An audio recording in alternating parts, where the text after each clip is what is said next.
As you can see, I'm working all around the painting, and I'm making sure that I'm jumping from place to place and making sure my painting is working as a whole. And because I've done this painting already in Photoshop, I kind of have a better sense of what colors I want to put down. And so that allows me to also paint faster in this painting.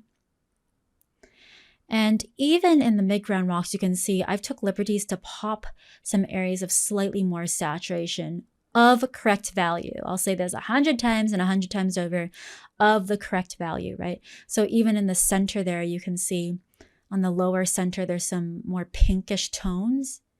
You know, that's still making sense in my painting because it's not super saturated. It's not too saturated, so that doesn't make sense.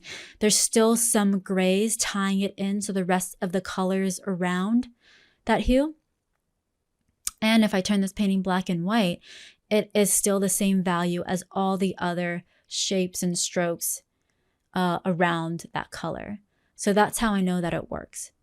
When I step back and when I squint, I can see that it's not standing out and that color kind of melds in with the rest of the color, right? You can't really see the edges because the values are similar.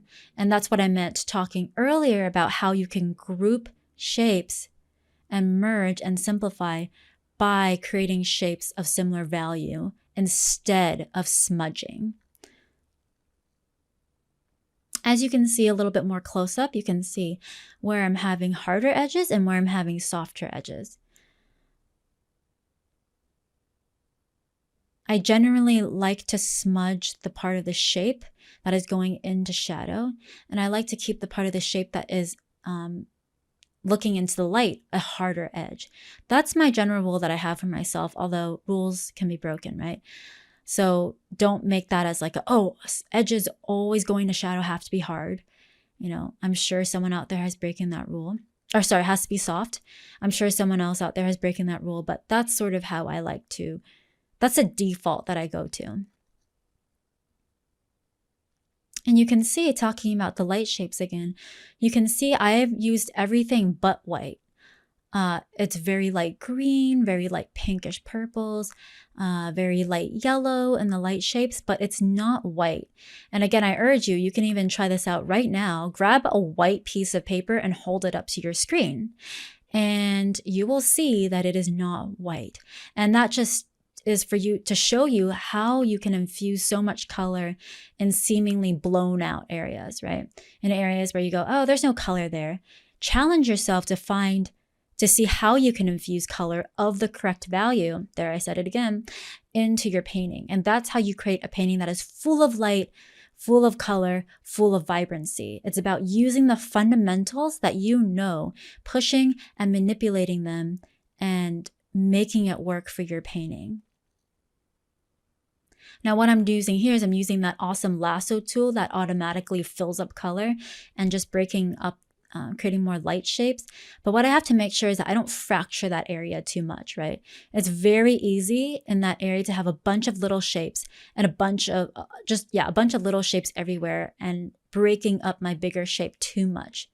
And what happens is it fractures it too much and it might, not even start to look like a rock anymore. So I'm always being mindful of that when I'm sort of fine-tuning my painting. How can I break up the shape without breaking up the bigness of the design? So at this stage, it's about slowing down and finding areas in color to push and pull those little happy accents. I like to call this the marination part of the painting, where you're just playing around, experimenting, maybe seeing where you can throw in a pop of saturation somewhere, seeing where you can really fine-tune shapes. It's always about fine-tuning shapes, right? I know. And yeah, just really, it's really experimental. At this stage, once you have the block in and, like 80, 70, 80% of it done, I would say it's all about letting a little bit more loose and doing things that might not be part of your workflow.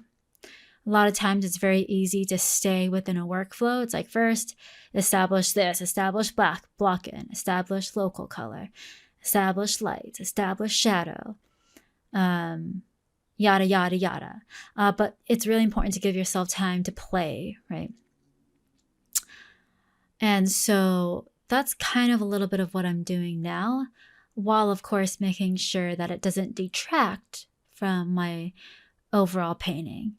And like I said, I'm still going to keep this looser, on the looser side. It might look quite composed as a thumbnail right now, but I'm sure probably if you zoom in, you're going to see, oh, it's just a bunch of shapes, at its core. But that's actually what I find really fascinating about paintings, is that zoomed in, it looks very abstract. And as you stand away and zoom out and step back, everything comes together. To me, that's magic. And I love traditional or digital paintings that do that. And that's a lot harder than it sounds. It's like, oh, let me just throw a bunch of shapes down and it's abstract. It's way more than that. So a little bit of what I'm doing now is just trying to catch a little bit more of that purple. I've changed the reference photo and extended that water a little bit more. So we're really catching the light reflection of the rocks in the sky reflecting into that water in the foreground, and a little bit of that ambient shadow of ambient color of the sky reflecting down onto the ground in front of us, as well as the bounce light that we talked about earlier. So all those little nuances can help so much.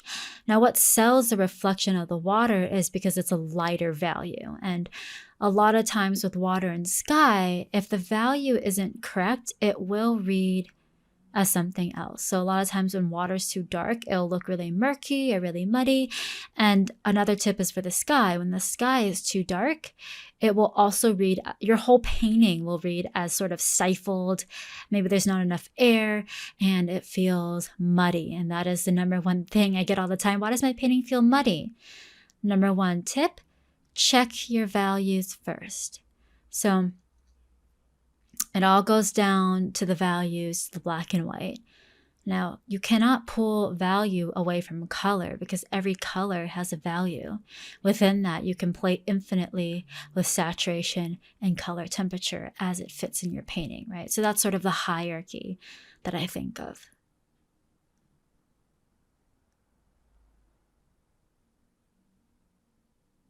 You can see how I'm just minutely adjusting values. The changes towards the end of your painting, towards the beginning, will not be as drastic, right?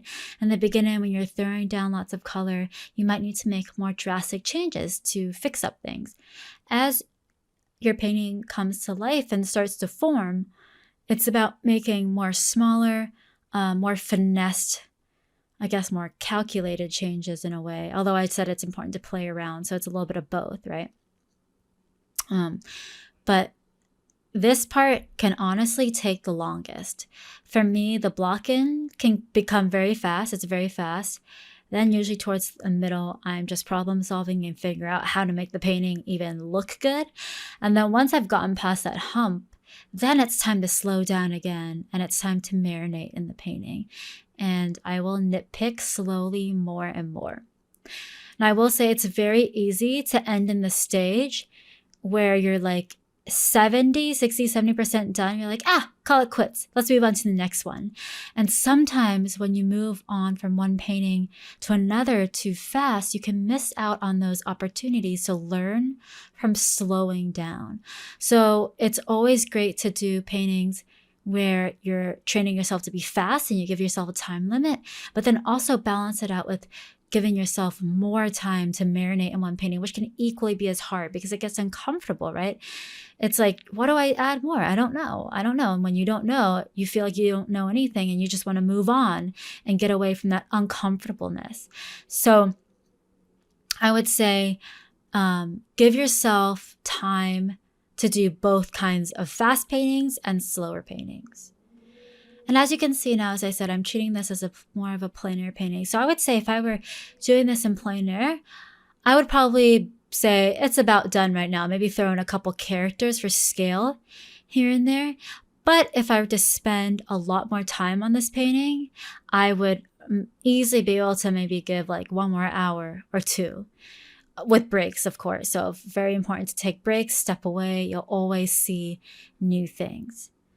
But as of now, you can see, comparing back to the reference photo, how I've pushed certain areas, redesigned certain areas, and yeah, just put my own flair and style into it. Remember to use your reference photo as a reference photo and not as a crutch and rely on it too much for the entirety of your painting. And this is more or less the final painting sketch. I hope you enjoyed this tutorial, and I hope you can see how two versions differ so much, but I'm still applying the same fundamentals.